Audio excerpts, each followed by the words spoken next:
Alors, bienvenue chez Miam Nutrition Academy. Donc, je suis avec Camille Saint-Mleuf, chef cuisinier. Voilà, et on va vous proposer une nouvelle recette. Et cette recette, c'est une recette à base de Saint-Jacques cru avec du raifort et du chou grillé. Est-ce que tu peux nous en dire un peu plus, Camille? C'est ça. Donc, toujours dans la pré-fête. Mais dans l'esprit de se faire plaisir, là on va partir sur la Saint-Jacques. Ici, on va faire cru. Donc là on est en pleine saison des Saint-Jacques. Tout à fait. Donc voilà, les Saint-Jacques d'Erquy en Bretagne qui sont superbes. Et après on va condimenter ça avec un peu de raifort, un peu de crème fraîche. Ici on va être sur une Saint-Jacques crue, donc on va se permettre d'ajouter un peu de matière grasse sur le condiment et quelques feuilles de chou grillé qui viennent apporter un petit peu d'amertume. Très bien. Donc on a besoin de chou Bruxelles, de raifort, de Saint-Jacques, un peu de citron, du citron, de la crème fraîche et de l'huile d'olive. Et de l'huile d'olive. Très bien. Alors on commence par quoi, Camille? Donc on commence par donc les Saint-Jacques, une fois j'ai juste les remettre au frais. D'accord, très bien.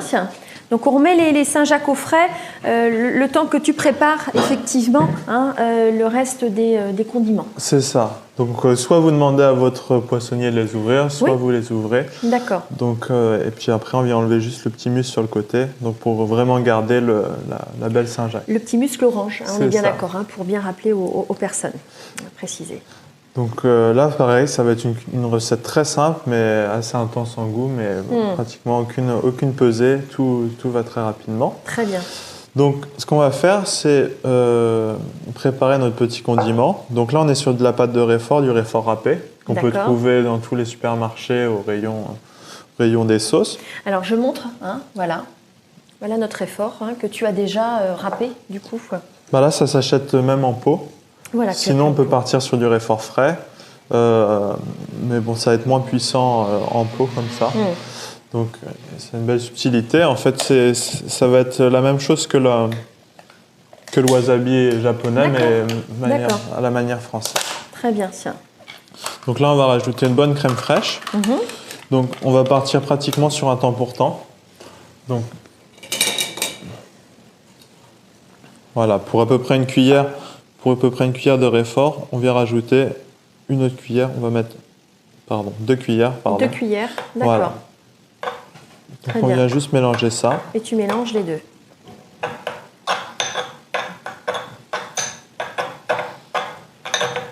Donc là, de la même manière que dans la recette précédente, si vous voulez vraiment y aller sans matière grasse, vous pouvez aussi utiliser du lait ribot, ça va très bien avec le raifort. Donc là, par contre, on va rajouter un peu de xanthane pour épaissir et pour avoir D'accord. Donc on peut le faire de la même manière, donc sans crème fraîche, pour les personnes qui du coup peut-être ne supporteraient pas aussi la crème fraîche. Aussi. Ou seraient intolérantes à la crème fraîche. À ce moment-là, on pourrait le faire comme tu dis, avec du raifort. On remplacerait par du lait ribot, qui est un lait fermenté. On prendrait pareil 2 cuillères à soupe à peu près. C'est ça. Et on rajouterait du xanthane. Donc le xanthane qui est un épaississant naturel. C'est ça. Parce qu'on ne va pas avoir évidemment la même tenue que sur la crème. Bien évidemment, tout à fait. Donc là, pareil, étant donné que c'est un condiment, il vient vraiment Voilà. Le sel, le poivre. Voilà.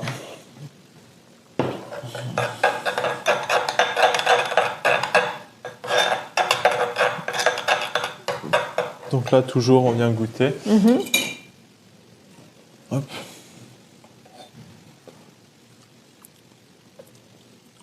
Voilà, on peut presque rajouter un tout petit peu de sel. Un tout petit peu de sel.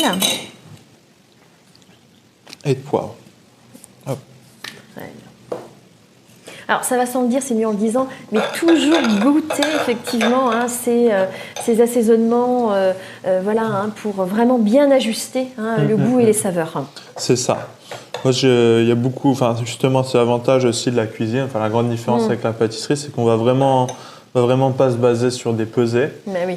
Parce que chaque légume, même une crème, selon la crème qu'on va prendre, va avoir un goût totalement différent. Donc voilà, c'est des recettes très simples, mais par contre, il faut se faire confiance. C'est ça, il faut garder son libre arbitre. Exactement. Donc voilà, ce petit condiment, on vient le réserver. Très bien. Au frais aussi, de la même manière. De la même manière.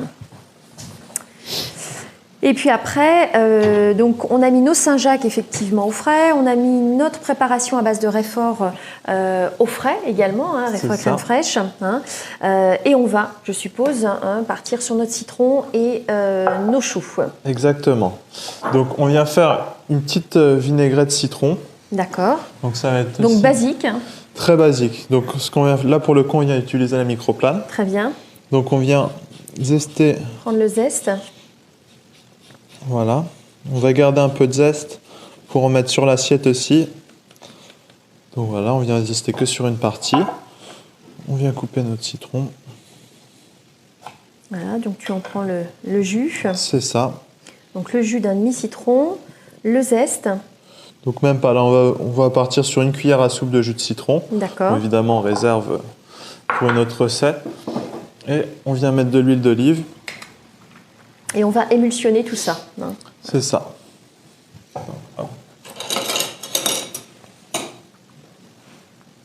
Donc là, on vient... À peu près 2 cuillères 2 cuillères. 2 cuillères. Hein. Très bien. C'est ça. Ça va être juste... Même pour mariner les Saint-Jacques, on ne va pas l'utiliser sur le plat. D'accord. C'est juste en fait une base pour faire effectivement la marinade de nos fameuses Saint-Jacques. C'est ça. D'accord. Donc voilà, une cuillère à soupe de jus de citron, 2 cuillères à soupe d'huile d'olive, tout simplement. Ça, on vient réserver ça. Alors les marinades sont intéressantes hein, aussi en cuisine, hein, Camille, hein, parce que la marinade pour une viande, pour un poisson, ça permet quand même de rajouter aussi de la saveur plutôt que d'avoir je dirais l'aliment brut. Hein, tout à fait. Même si, bien évidemment, un aliment de saison, de qualité, hein, de préférence, je dirais local, bio, hein, mais pouvoir y rajouter une marinade, c'est toujours un plus. Tout à fait, tout à fait. Et donc là, nos choux Bruxelles. Nos choux de Bruxelles. Donc il faut savoir que cette recette, on peut le faire autant sur une Saint-Jacques cuite qu'une Saint-Jacques crue. Très bien. Donc là, pour la Saint-Jacques crue, évidemment, qui est plus fin et qui a moins de goût, on vient récupérer juste certaines feuilles de choux de Bruxelles. On peut faire exactement si on vient travailler sur une Saint-Jacques cuite, à ce moment-là, on fera la même cuisson qu'on va utiliser, mais on va partir sur le chou de Bruxelles en entier. Donc là, ce qu'on fait, c'est qu'on vient enlever de belles feuilles. D'accord.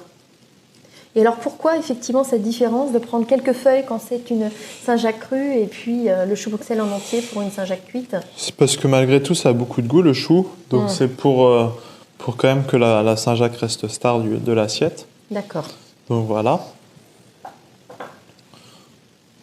Donc là, on a besoin de quelques feuilles seulement? Quelques feuilles seulement. Hop, on enlève celles un peu abîmées. Puis... Voilà. Très bien. Et du coup, ces feuilles de chou Bruxelles, hein, tu vas ensuite les passer au wok? C'est ça. Donc là, on va vraiment le griller. On va aller très fort en coloration. Là, pour le coup, on va presque aller proche de le cramer, le bord de la feuille. D'accord.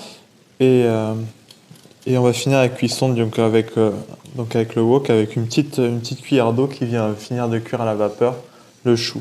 D'accord. On va garder quelque chose de très croquant, de très vif, et on va pas du tout tomber dans le chou de Bruxelles que tout le monde n'aime pas, bouilli, tout à fait.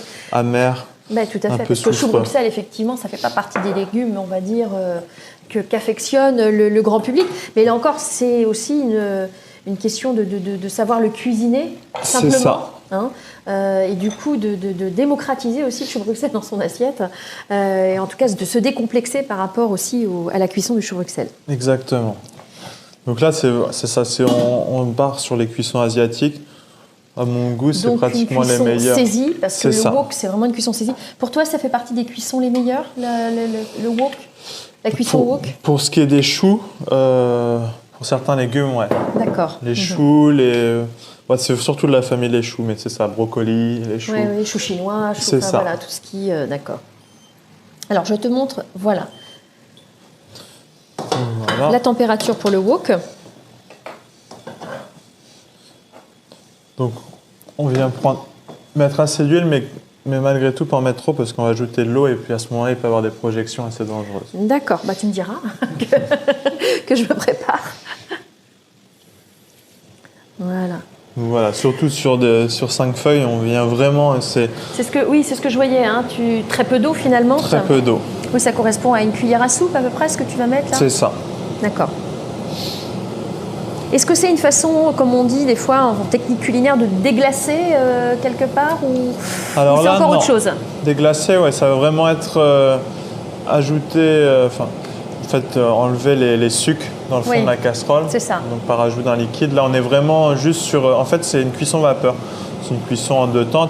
Il y a la première cuisson qui va être grillée. Voilà, qui se saisit avec le wok. C'est ça. Et le fait de rajouter de l'eau, du coup... On va avoir une cuisson vapeur. Voilà. Du coup, on va simuler une cuisson vapeur, quoi. Exactement.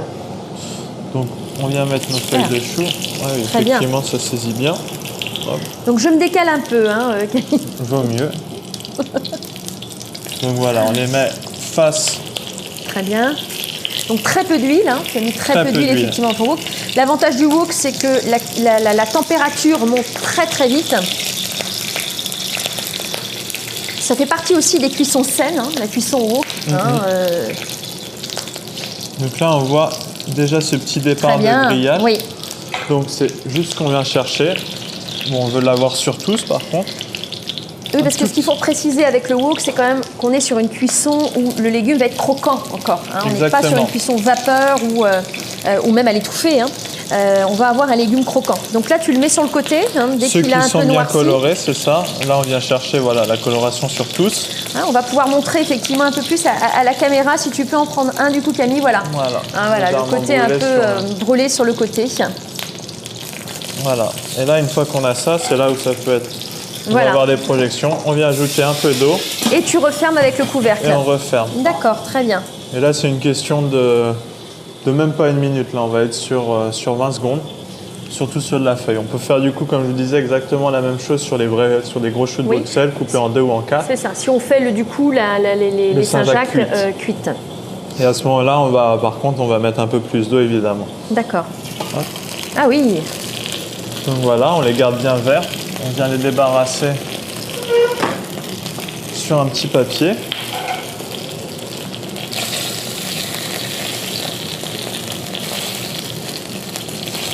Super.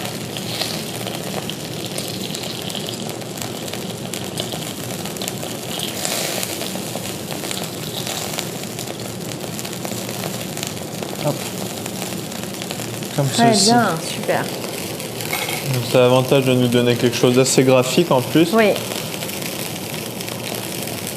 Et puis on garde encore cette couleur bien verte. Hein, exactement. Aussi, hein, parce que là encore, hein, la cuisson, voilà, vraiment son importance en cuisine.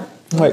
Et l'avantage aussi du wok, hein, c'est vraiment de garder à la fois, bien sûr, hein, on est sur une cuisson qui saisit, on a le côté croquant, mais on garde aussi la couleur, comme tu dis, d'un point de vue graphique, c'est super. C'est ça.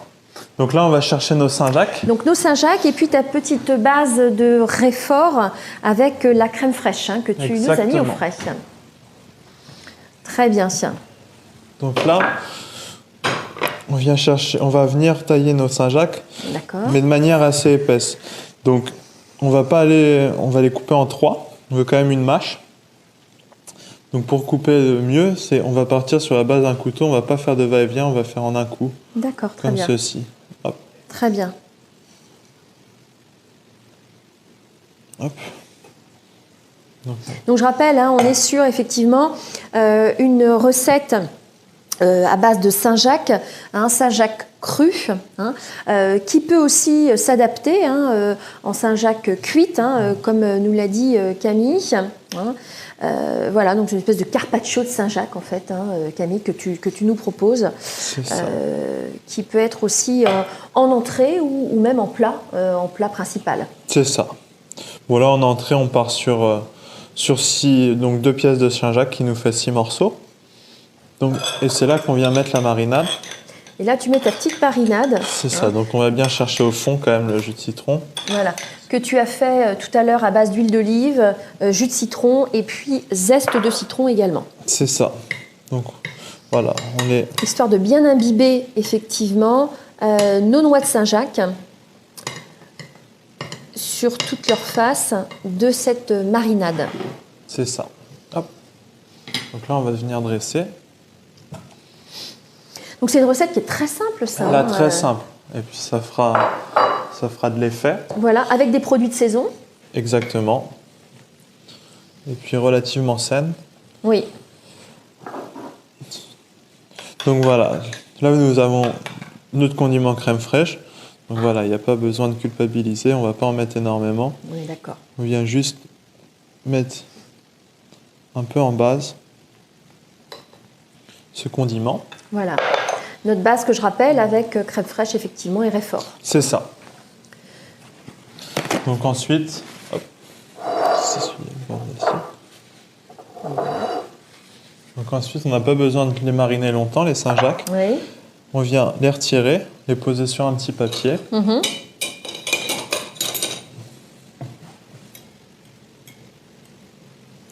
Petit papier absorbant hein, pour effectivement C'est ça, enlever l'excédent d'huile. retirer l'excédent d'huile de marinade.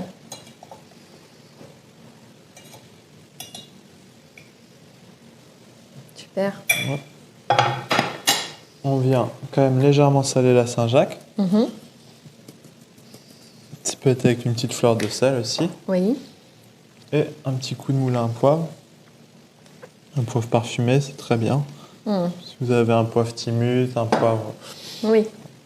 Hop. Donc là, on va venir placer nos Saint-Jacques. Donc Dans l'assiette. Voilà. Et on va couvrir légèrement la crème. On va laisser un peu de blanc apparent. Voilà, un dressage un peu comme une fleur en fait. Hein, c'est ça. où tu mets les... Très bien. Donc on va pas être sur la vraie rosace où là on vient quand même, comme je disais, laisser un peu de blanc apparent. Oui. Hop. Très bien. Et tu vas pouvoir ajouter tes feuilles de chou de Bruxelles. De chou Bruxelles que tu as du coup rôti, hein, on va dire, grillé plutôt. C'est ça. Grillé au wok pour avoir une cuisson saine, là encore, une cuisson qui saisit l'aliment, qui garde toutes ses saveurs, son croquant, sa couleur. Exactement. Donc on voit bien, l'idée c'était juste de noircir, on va dire, le contour de la feuille de chou Bruxelles. C'est ça. Et quand même graphiquement, effectivement, ça apporte aussi quelque chose. Voilà. Et donc là, on vient finir avec un petit zeste de citron.